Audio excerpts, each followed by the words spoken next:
ये वीडियो हर उस स्टूडेंट के लिए है जो 12th के बाद 1 साल का ड्रॉप लेके नीट और जेईई की तैयारी करने जा रहे हैं। देखो, अब जैसे आप 12th के बाद 1 साल का ड्रॉप लेने का सोचते, तो होता क्या है कि आपका 12th उस वक्त आपके हाथ में होता है कि आपने जो 12th है वो बहुत अच्छे से पढ़ी होती है। आपकी जो कमजोरी रह जाती है जिसकी वजह से आपका इस साल सिलेक्शन नहीं हो पाया, वो था 11th क्लास, राइट। 11th के हम बहुत सारे कॉन्सेप्ट भूल चुके होते हैं क्योंकि 11th में हमने उतने या तो पढ़ाई नहीं की होती है या फिर आज 12th में आते आते भूल चुके होते हैं। लेकिन 12th आपके हाथ में है, राइट। तो जब आप ड्रॉप सेशन में हो, जब आप 1 साल का ड्रॉप लेते हो जो कि बहुत क्रूशियल टाइम होता है आपका, तो उस वक्त जो 3 मेन बातें जिस पे आपको खास करके ख्याल रखना चाहिए वो मैं आपको इस वीडियो में बताऊंगा। अब ध्यान से सुनते रहना। सबसे पहला कि जो अब आप 1 साल का ड्रॉप लेने की कोशिश करते हो तो बच्चा क्या सोचता है, 12th तो मेरे हाथ में है, मैं 11th दिन रात पढ़ूंगा एक करके और मेरा सिलेक्शन हो जाएगा। बिल्कुल सही बात है, लेकिन जो 12th आपके हाथ में है अगर आपने उसको रिवीजन नहीं किया तो वो भी निकल जाएगा। कालिदास तो हो नहीं कि जो चीज एक बार पढ़ ली वो हमेशा के लिए याद रहेगा, नहीं रोबोट हो आप, है ना। तो जो 12th सिलेबस आपके हाथ में है उसको भी आपको रेगुलर बेस पे रिवीजन करना है। भाई 12वीं खत्म हो गई ना, स्कूल तो निपट गया ना, स्कूल थोड़ा जाना है, पूरे दिन है आपके पास। अब तो सिर्फ 11th में मत्था क्यों मारना है, 11th तो आपको पढ़ना ही पढ़ना है, लेकिन साथ में जो 12th पढ़ लिया उस पर भी उसको भी रिवीजन करते रहना, उस पर हायर क्वेश्चन प्रैक्टिस करते रहना है। जैसे अगर मैं कहूँ आप ड्रॉप सेशन में हो तो आपके पास पूरा दिन मिलता है, राइट। आपका शाम का इवनिंग का मान लेते हैं, अगर आपने कोई इंस्टीट्यूट ज्वाइन किया है या फिर कोचिंग ज्वाइन किया है तो वहाँ पे जा रहे हो आप, तो शाम में ही तो जाओगे या फिर सुबह ही जाओगे, दिन के किसी एक हिस्से में जाओगे। तो एक हिस्सा तो कोचिंग का हो गया, कोचिंग में तो 11th क्लास से स्टार्ट करेंगे वो, राइट। ड्रॉप के बाद 11th से ही स्टार्ट होता है, तो वो जो 11th पढ़ा रहे हैं उसका रिवीजन तो हो ही रहा है हमारा। 11th तो हम पढ़ ही रहे हैं, लेकिन जो खुद का टाइम बचता है, जैसे मान लो कि आप सुबह में कोचिंग जा रहे हो तो शाम को जो टाइम बचा वो आप उसमें 2 घंटे 3 घंटे निकालोगे और जो 12th पढ़ लिया है उसको वापस से रिवीजन करना स्टार्ट करो। उस पर हायर क्वेश्चन, प्रीवियस क्वेश्चन देखोगे और क्या क्वेश्चन आ सकता है वो देखो। ये रेगुलर का काम होना चाहिए। रेगुलर आप 12th भी हिट करोगे, रेगुलर आप 11th तो पढ़ोगे ही पढ़ोगे, वो तो आपकी मजबूरी है क्योंकि वो आपका आता है तो आप जबरदस्ती पढ़ोगे, उसके बिना तो ऐसे सिलेक्शन नहीं होना। लेकिन 12th ये आप अगर मैच्योर हो तो आपको पता होना चाहिए कि 12th आपको रिवीजन करना पड़ेगा।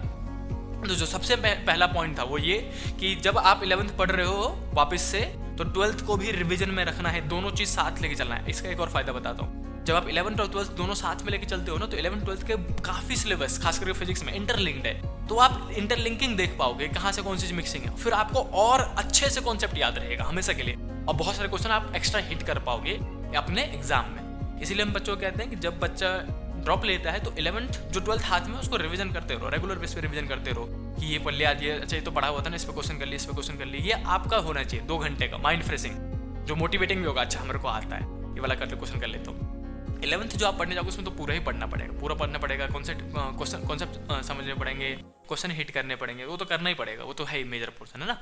तो दिन का मेजर पोर्शन आपका 11th में जाना चाहिए, छोटा सा माइनर पोर्शन 12th में भी जाना चाहिए। ये पहला मेन पॉइंट था। और अब दूसरा मेन पॉइंट जो आपको बहुत अच्छे से ध्यान रखना है अपने ड्रॉप सेशन में ताकि आपका फाइनल सिलेक्शन हो।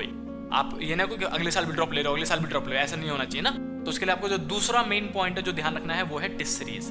तो अगर आपने किसी इंस्टीट्यूट में ऑलरेडी ज्वाइन कर लिया ड्रॉप करने का, जैसे आकाश ले लिया, आईएनएल ले लिया, कोई भी ले लिया, बायजूस कुछ भी ले लिया, या फिर ऑनलाइन कोर्स ले रखा आपने कोई सा भी, तो जब आप कोई इंस्टीट्यूट में लेते हो तो वो ऑलरेडी एक टेस्ट सीरीज आपको देंगे कि हर महीने या फिर हर 15 दिन का एक प्लान होता है उनका, इस दिन आके इतने सिलेबस का टेस्ट देना और फुल सिलेबस टेस्ट भी होगा।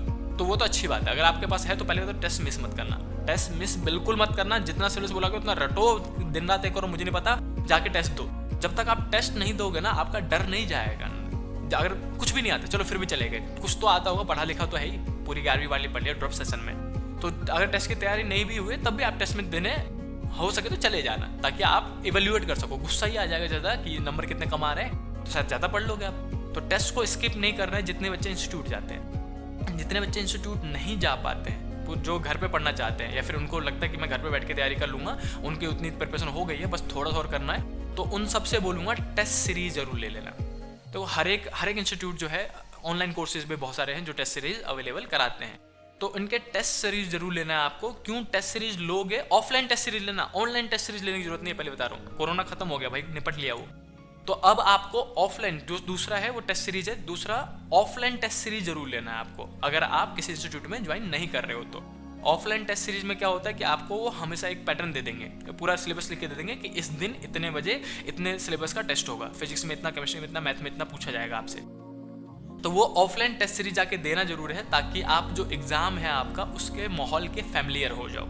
वही माहौल क्रिएट करके देंगे आपको, वही OMR सीट आएगा, वही क्वेश्चन पेपर आएगा, उतना ही टाइम मिलेगा। तो वो जो प्रेशर है, मेंटल प्रेशर है या फिर वो माहौल जो है वो आपके लिए आसान हो जाएगा ताकि जो आपके फाइनल एग्जाम में बहुत हेल्प करेगा। और यही चीज़ आपको मतलब एक फोकस भी रखेगा कि यार इस दिन टेस्ट इतना पढ़ना है, ये इस दिन टेस्ट इतना पढ़ना है, तो ये आपको हेल्प भी करेगा आपकी ग्रोथ में।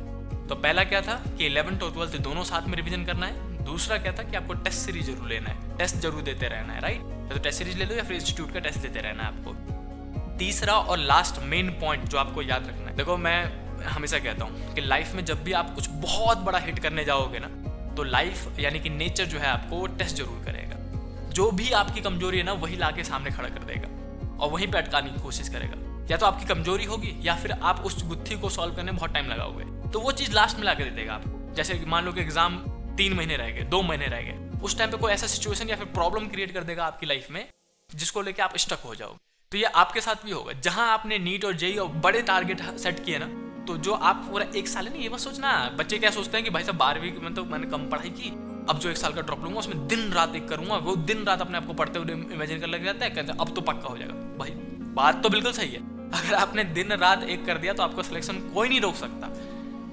लेकिन जब भी आप लाइफ में बहुत बड़ा कुछ हिट करने की कोशिश करोगे, लाइफ आपको टेस्ट जरूर करेगा। सिर्फ एकेडमिक्स में नहीं, आपके मेंटल एबिलिटी में भी, आपकी थिंकिंग एबिलिटी में भी, आपकी पर्सनैलिटी में भी चेक करेगा वो कि उस बंदे में वो बात है भी या नहीं। तो नेचर वो सिचुएशन क्रिएट करके रख देगा जिसमें जो आपकी दिक्कत होगी। जैसे मान लो कुछ बच्चों की दिक्कत होती है पैसे की बहुत सारी, मतलब घर में पैसे की कमी है, तो उन्हीं दिनों लड़ाई होने लग जाएंगे पैसों को लेके।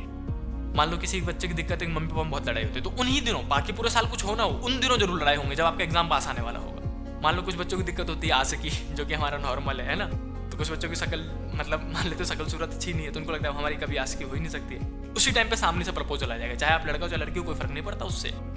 आपके एग्जाम से कुछ दिन पहले आपको उल्टी सीधी चीजें जरूर मिलेंगी, या तो घर में कलेश हो जाएगा, या फिर पैसों की तंगी हो जाएगी, या फिर आशिकी आ जाएगी, है ना, समझ रहे हो। वो चीजें जो आपको प्रॉब्लम क्रिएट करे, जैसे कई बार दोस्ता नहीं आ जाता है, मतलब लड़के आ गए दोस्त उस टाइम पे मतलब घूमने जा रहे हैं एक्स्ट्रा, या फिर फेस्टिवल कुछ लोगों का होता है। तो जो भी चीज़ आपकी कमजोरी है या फिर जो भी चीज़ से आपको लगाव है, वो आपको चेक जरूर किया जाएगा वैसा। उस टाइम पे सिचुएशन क्रिएट करके रख देंगे। तो जब ऐसी चीज़ें आए, घर में लड़ाई झगड़े होने लग जाए, आशिकी आ जाए, तो इस टाइम पे ना थोड़ा सा फोकस हो जाना और थोड़ा सा अलर्ट हो जाना कि भाई साहब मुझे पता था ये आना है। जैसे कि मैंने आपको बता दिया कि सुबह से मैंने पहले बता दिया था कि ये सब आएगा जरूर, और हर किसी की लाइफ में आएगा। जो मोटिवली तैयारी कर रहा है उसकी लाइफ में उल्टी सीधी चीजें आएंगी जरूर। जब आए तो उसको टल्ला देने का टाल दो कि यार भाड़ में नहीं करना, अभी 2-3 महीने की बात है, एग्जाम की बात है, नहीं तो इन्वॉल्व होने लड़ाई झगड़ों में, नहीं आशिकी करनी है, नहीं कुछ, अभी नहीं करना। 3 महीने बाद वापस आ जाओ, मैं खुल के करूंगा भाई साहब, खुल के देख लेंगे जिसको जो होना है। लेकिन उस टाइम पे कंट्रोल कर लेना, उस टाइम पे बस जितना आपने सिलेबस प्रिपेयर कर लिया हो उसको रिवीजन करता ना अपने आपको कंट्रोल, अपने आपको शांत कि नहीं अगर मैं इन्वॉल्व हुआ तो मेरा टाइम जाएगा, मेरा टाइम गया तो पूरे साल की मेहनत चली जाएगी। तो उस टाइम पे जब आपको नेचर टेस्ट कर रहा होगा तो उस पर्सनैलिटी पे, उस एथिक्स पे आपको खड़ा उतरना है, चाहे कुछ भी हो जाए। तो सिर्फ एकेडमिक्स तो नॉर्मली टेस्ट होता है ये, लेकिन आपका पर्सनैलिटी टेस्ट भी होगा, आपके थिंकिंग एबिलिटी टेस्ट भी होगा, ये भी याद रखना। तो जब ये आए तो अड़े रहना उस टाइम। तो ये 3 मेजर पॉइंट है जो कि आपको बहुत अच्छे से ध्यान रखना चाहिए जब आप ड्रॉप सेशन में हो। आपने 1 साल का ड्रॉप लिया है तो पहला पॉइंट कि आपको 11th और 12th दोनों ही साथ में रिवीजन करना है। दूसरा पॉइंट, आपको टेस्ट जरूर देना है, चाहे इंस्टीट्यूट के टेस्ट हो, चाहे अगर आपने इंस्टीट्यूट नहीं लिया तो टेस्ट सीरीज ज्वाइन कर लो। तीसरा और बहुत इंपॉर्टेंट पॉइंट याद रखना, नेचर आपको टेस्ट जरूर करेगा, चाहे वो थिंकिंग एबिलिटी को टेस्ट कर ले, चाहे वो पर्सनैलिटी पे कर ले। कई बार तो तबियत खराब कर देता है उस टाइम पे कि देखते कब तक झेल पाता है ये।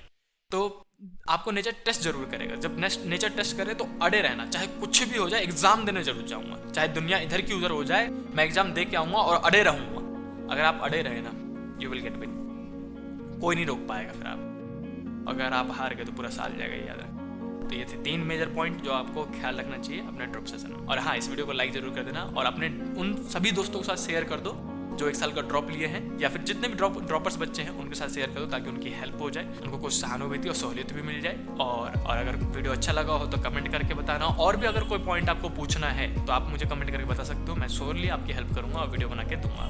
चलिए मिलते हैं नेक्स्ट वीडियो में।